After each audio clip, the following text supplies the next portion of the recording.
down 1-0, but you look better on me. You look better on me. Let me show you something, so you don't leave you lonely. You won't leave you lonely. Tell me, baby, who better for you? Season finale of the Barry Alvarez Show on ESPN Madison at Roots Chris Steakhouse in Middleton, alongside Rose Bowl champions Tarek Sala and Derek Engler, and of course the legend Barry Alvarez. My name is Jesse Nelson. You guys enjoying our royalty-free music that we are playing now as we come back from our commercial? Oh, I love it. Oh, I love our music. I don't know who's doing that music. I love it. That's producer Riley out back at the Everlight Solar Studios. He's been Riley. all season long. We appreciate. We're giving you a lot of love, Riley. Shout out to Riley being part of the ride here all season long with us here on the Barry Alvarez Show. We're at Roots Chris Steakhouse in Middleton. Come on out, sizzle, swizzle, and swirl happy hour going on every night here at Roots Chris Steakhouse in Middleton. Perfect for a date night or any occasion. Just because we won't be here on Mondays and Tuesdays throughout the course of the season doesn't mean you shouldn't be. Come on out, Roots Chris Steakhouse in Middleton. Have a drink here in Coach's Room, where we've been most weeks this season. The Horseshoe Bar is fantastic. Of course, great dining area as well. Lee and the whole team here, they are fantastic at Roots Chris Steakhouse in Middleton. We appreciate their hospitality all season long over the last 6 months. Amen, 100%. I was telling Lee, walking in here, it's just really inviting, and you just want to, sit down and have a cocktail and obviously enjoy the food. It's great atmosphere, great place. Good stuff. Barry Alvarez Show here on ESPN Madison. So let's reflect now as the college football season has come to a close on the Wisconsin Badgers. Both one thought looking back and one thought looking ahead. So transfer portal, the Badgers obviously very active. We've covered that pretty well and extensively over the last couple of weeks. It seems like with the season ending with a couple of victories and field stormings at Camp Randall Stadium, then that loss to Minnesota kind of soured everybody after building some positive momentum. But in the portal, seems like momentum is starting to pick up again. Feels like the vibe is getting better for Badgers fans looking ahead at 2026 with a more reasonable schedule to try and navigate. So, guys, let's start with you, Tarek, then Derek. Okay. One thought before we look ahead for Badger football. football. One thought or one word? I like. Well, you can do one word or one thought, whatever's easier for you guys. All right. I like the exercise of one word, but I understand it's a little more nuanced than that sometimes when it comes to Wisconsin football. One thought looking back on the Wisconsin football season. Well, I'm going to go with half glass full here. And when we came back and we beat Washington and we beat Illinois, and then we tried to, Minnesota fell off, but I liked the way they came back and they fought through adversity. So I was really excited about that and, optimistic. But then right now, looking forward, my thoughts going forward, I worry about culture and I worry about building that offensive line. And if we could do that, they made some really good additions, right? Guys that you think could be players. If this new coach can come in and bring this new offensive line and recreate that identity again of being physical, just like we saw in Indiana and Miami and other teams that emphasize the offensive line, that's who we are. That's how we do things. I'm confident that our defense could recover, and we're going to play good defense. The question is, can we be a great offensive line, build around that, and move forward and get back to what we're all about? D-Rock? Yeah, my one word would just be disappointed. I don't think that's – pretty much for everyone would probably say the same thing, obviously. Looking back. Despite looking back, I think despite the schedule, you dropped that horrific loss to Maryland, who I don't know if they won another game after us. To lose to your rivals like Iowa and get blanked by Iowa by 37 points. Iowa doesn't score 37 points in 3 games sometimes. So, it literally – that and then Minnesota, the Axe, that's really disappointing. You flip just 2 of those games and, at least we're bowl eligible, right? I understand the schedule. They played Michigan tough on the road, but that was a down Michigan team this year. I just – in your third year as a head coach, you expected more. Obviously, the Longo experiment that brought things back. I just thought we would see more, and especially in the games I mentioned. So it is disappointing to me.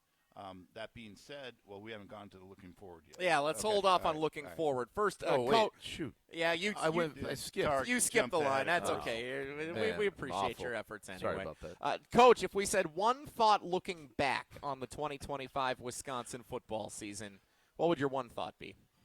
Yeah, I think Derek hit it right on the nose. I couldn't.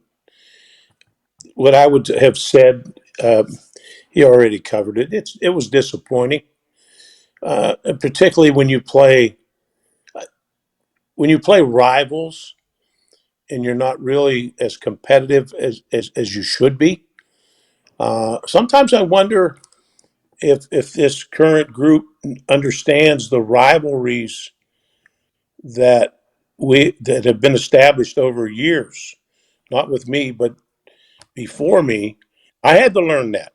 I had to learn that Minnesota was a big rivalry, and there's more put into the game. I learned from Jim Huber, who was a coach at Minnesota, who I ended up hiring, and he told me, Coach, do you know what they put into that game coming in to play Wisconsin?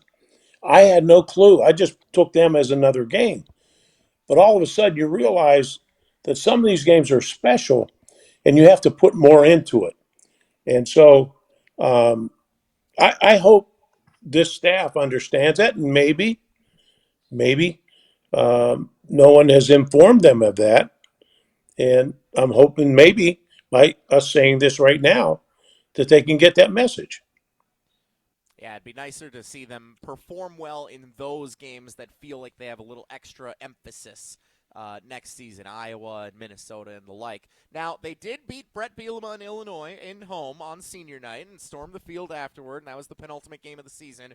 And that's where things were really starting to feel good. That was, 2 wins over Washington and Illinois that were really good top 25 opponents coming to Madison. Those were big wins down the stretch of the season. It did get a little, bittered, I guess, by the loss and the performance against Minnesota on the road to close out the season.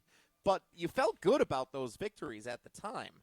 And so that felt like there was positive momentum. And now we head into the offseason. We see the portal, and the team's been active, and it seems like they're identifying positions of need and players of that they're desiring to bring in that are coming in, including Colton Joseph, the quarterback, transferring in from Old Dominion. So, guys, one thought now looking forward. Tarek, I this have would be more where than you one can, thought. Yeah. No, this is the second Oh, a one. second Whoa. thought. Okay, Yes. Tarek gets a second thought. Then Derek, Coach, you get to share your first thought. Pretty I guess, smart huh? guy. Yeah. No, I think going back to getting these guys to come together and play as a team is going to be it's a struggle, right? And this is a whole new world now. Now they basically brought in 27 guys, and you got to get 27 guys to all get on the same page with some of the guys. The other 60 guys you got on your roster, and I think it just goes back to to culture and building that cohesiveness. And I think going back to Indiana, Mark Cuban was saying, hey, when you go out and spend money, you've got to do it strategically because everybody knows what everybody's making. Okay, so I know that all of us would be asking each other what we're making, and if you got two guys that are if you have a left tackle who's been established or better, and you bring in a right tackle and you pay him more, there's going to be animosity. So I don't know how they're doing that, but they have to make sure that they have that in order, and then they got to bring all these guys together and build a culture, build that identity. They got 2 linebackers who are really good, but they're young. So I don't know if the older guys are going to listen to the younger guys. So they have a lot of different things they got to deal with in order to go forward. So it's a big challenge. Well, I'll stick to your one word. I appreciate that, Derek. Thanks for playing but by I've the got a rules. I lot know, of thoughts, man. I'm a deep thinker, man. The stream of consciousness just keeps flowing. He's passionate about his school, and I appreciate that about him. I would use I'm anxious for a lot of different reasons. Number one, being a former offensive lineman, knowing what that unit means to really the core and foundation of what we do here at University of Wisconsin. I'm reading a lot of quarterback, the running backs, the DBs we've got, D linemen we've got. That's great, but I know we got a couple offensive linemen. I think only 1 or 2 were starters. There's a project from Arkansas, a young kid, That Ole Miss tackle wasn't starting. You know, there's a reason he's leaving. He's huge. You know, but I don't know really what we're getting, and so that's why I'm anxious. I think overall, I think there's going to be an upgrade personnel-wise, obviously. But I also know that we lost a lot of key core guys, incumbent Badgers that transferred. So to Tarek's point, the culture, the locker room, that's going to be on Coach Fickle and his staff to get that right. However they go about that, it's super important. Because if you don't have that, you just got individuals out there. That's not how this game works. All right, now, Coach, the big one we've been looking forward to. What's your one big thought for Wisconsin football here heading into the offseason?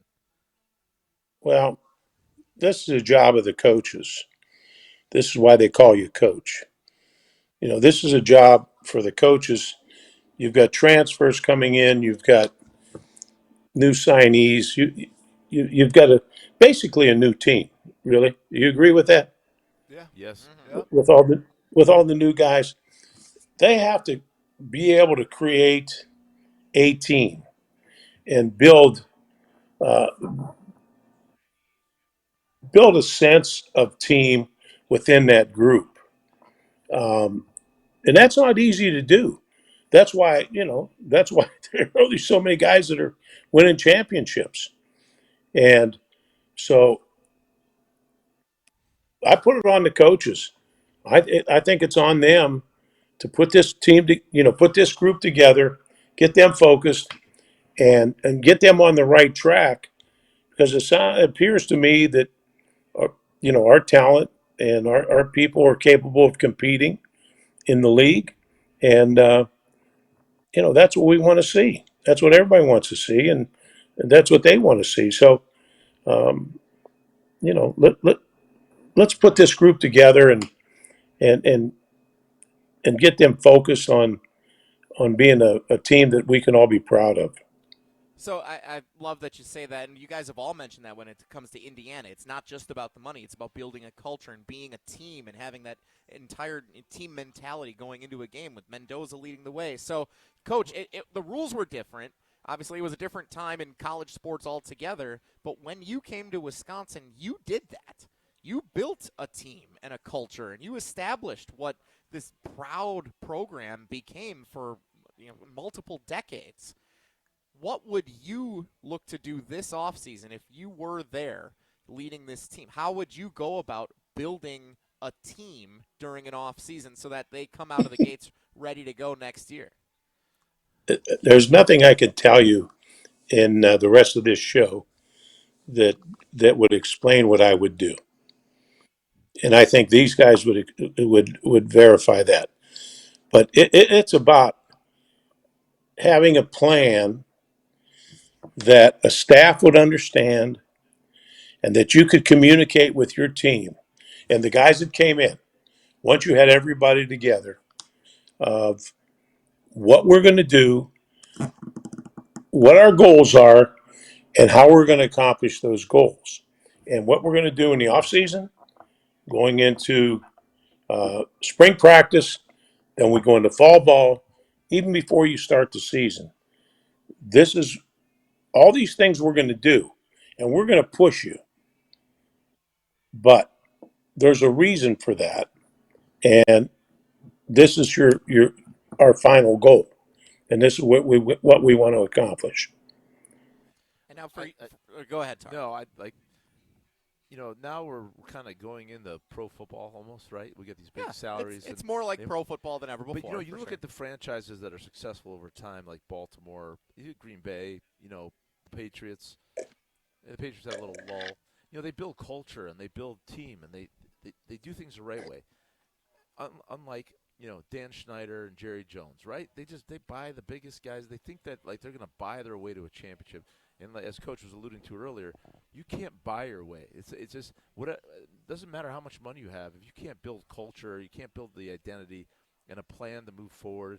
Evaluate the talent, bring in guys who are both have talent and have the intangibles to lead the team. So I think that's the way you approach this thing. There's a lot of ways that really good head football coaches can go about this and creating this team cohesion. A lot of it's done internally in that locker room amongst the players themselves when they are in winter off-season strength and conditioning, when they are in summer strength and conditioning. Those are really when the players. Now, outside of that, coaches can go a lot of different routes. In the NFL, Jim Fossil had a long talk. He was friends with Dick Vermeil, and what Vermeil did with St. Louis, to the greatest show on turf, he would do things like have team bowling outings or golf outings or barbecues at his house, and just to bring your wife, bring your kid, bring your families, and really get to know each other off all that work that you do together, because that's really where the bond's created.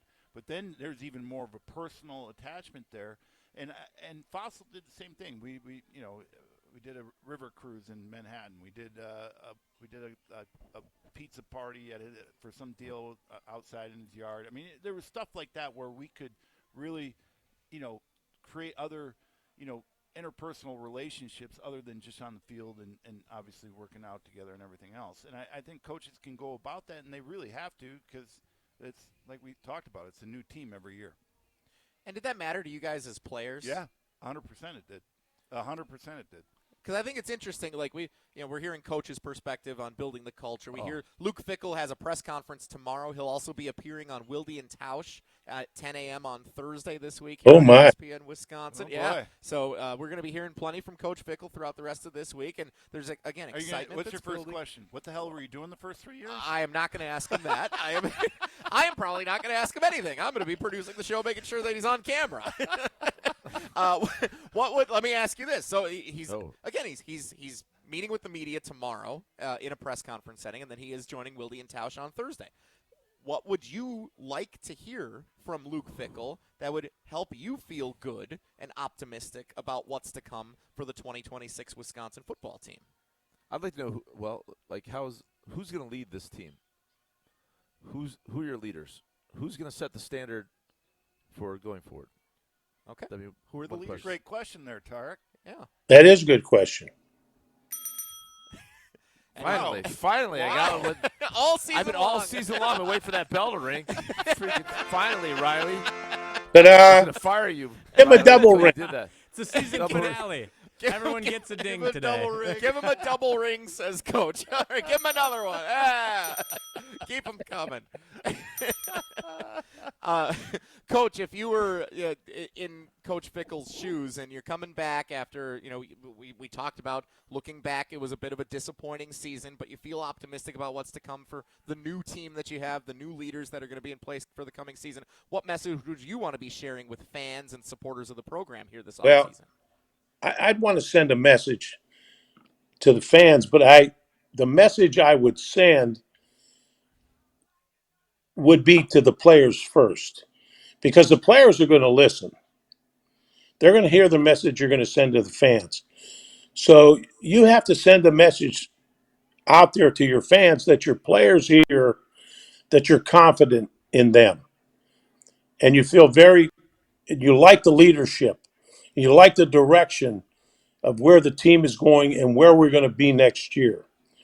But to me, it would be more important what the players heard than what the fans heard, because they're the ones that have to perform. They're the ones that have to believe it. And those are the ones you have to sell.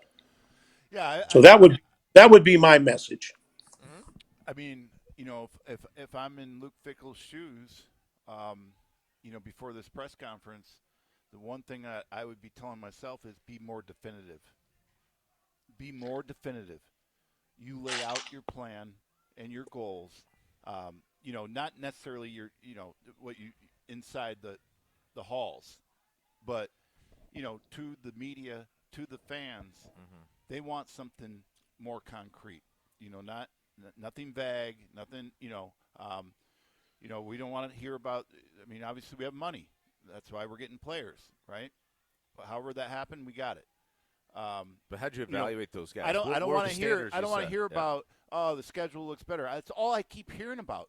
Guys, we got Notre Dame, we got SC, we got. By the way, Michigan State. Did you see their donor? You don't think they're coming loaded? And Fitz is a good coach, so they're going to be loaded up.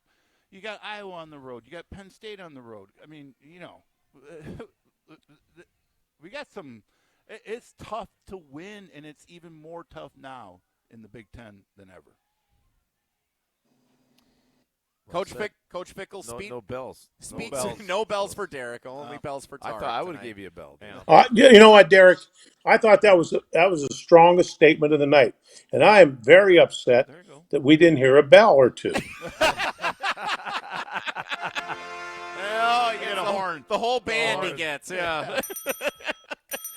So those are some of our thoughts here, looking back and looking ahead on Wisconsin football. Coach, I want to give you kind of the last word here on Wisconsin football, the state of the program here as we head into the offseason. The college football season comes to an end last night with Indiana winning the championship.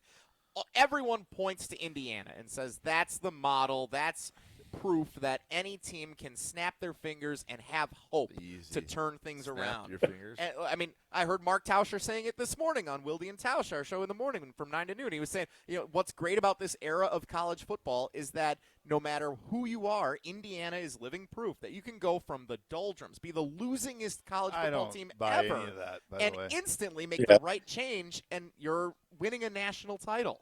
That's not how it works. So- You Yeah, think there's a lot of hoop-de-doo. Signettis out there? Well, I mean, what? Coach, you go ahead. You were about to chime in. No, I think Indiana gave a lot of alums a lot of false hope. It's not easy to particularly if you're a losing program. All of a sudden, and Indiana was a losing program for a long time. But all of a sudden, you get one guy in there. You have a year. All of a sudden, there's some magic wand that you can get there, throwing money around or Cuban money around or whatever. That just doesn't happen. So it takes a lot of hard work. It takes a lot of dedication. It takes money. It takes patience at times. But I like the direction our program's going. I'm not going to talk about college football as a whole, but I like the coach we have in place. I like the direction we're going. I think we have a chance to be where we want to be. Hey, There it is. I'm going to give it a little analogy here. Aaron Donald, right? He's like 6 feet, right? One of the best defensive linemen ever. It's fantastic. Yeah, But- Hall of Famer. Well, now there are a lot of coaches out there thinking they get to put a 5'11", 6-foot defensive lineman out there, and because he's twitchy, all of a sudden he's going to be a great player. Well, that's not the case. Aaron Donald's a unique, special individual who put a lot of work in, is extremely strong, unbelievable flexibility, and all those types of things. Same like Indiana, right? I mean, there's a lot of things that went into winning and what they did, and it's just not snap your fingers and like we're just going to build this unbelievable culture and bring all these pieces together. So it's hard, needless to say. Yeah, remember, these are all 3-star guys. They had only 7 4-star guys on that entire roster. 3-star and below. Can I be honest? I thought that was Tarek's best analogy of the entire season. And you've given us a few dandies out here. That was a good one. Yeah, well, I like that. I prefer Riley's credits than yours. You have no credibility. Just kidding. I appreciate it, man. That's Thank fair. All right, here I was going to say something nice for you in the final segment, and instead I'm going to find something to throw in your face. I'm gonna get a hug. I'm gonna get a hug, man. Come on. Yeah. We will come back on the other side. We'll wrap up this season of the Barry Alvarez Show on ESPN Madison, and a couple of lingering questions, including for a former Badger who could find a new job in this state before the next couple of weeks are done. We'll talk about that coming up next to close out this season of the Barry Alvarez Show on ESPN Madison.